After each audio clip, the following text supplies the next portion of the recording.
Vatan ve iman. Abdülkadir Jaloliddin.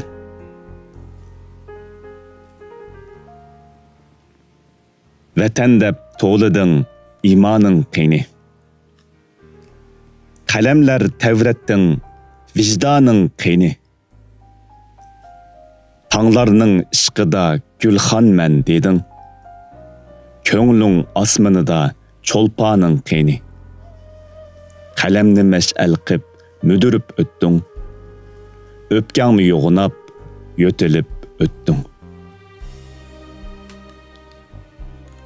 Vatanga ixlosda baqsang engishib, qavmingning yiltizi yatar chirmishib,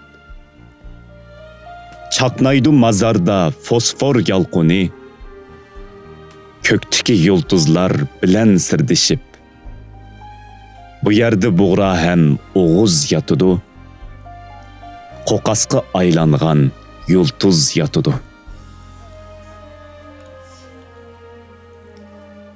Sep düzüp her rangda pesiller öttü.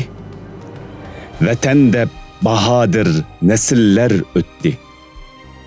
Evlatqı paqatla vatan qalıdı. Başlardın ne aql naqiller öttü. Vatan çöçek emas secdigahingdur. Veya ermek emas baş panahingdur. Vatan can dedin, canan tepilar. Vatanın bolsıla aman tepilar. Gurbette tenigen sayaklargımı, şahane kasır hem ayvan tepilar.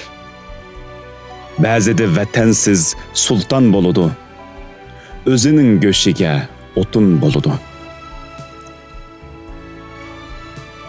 Vatan esqatıda ölgenler gibi. Nefsinin otuda köygeller gibi. Hatta osmasını setip xotuninin bir ömür tamaşa körgeller gibi. Lekin hakaretde kaldı kabrisi, talay ahanette kaldı nevrisi. Vatan iman bilen bir ten emasmu? Vatan imansızga matem emasmu?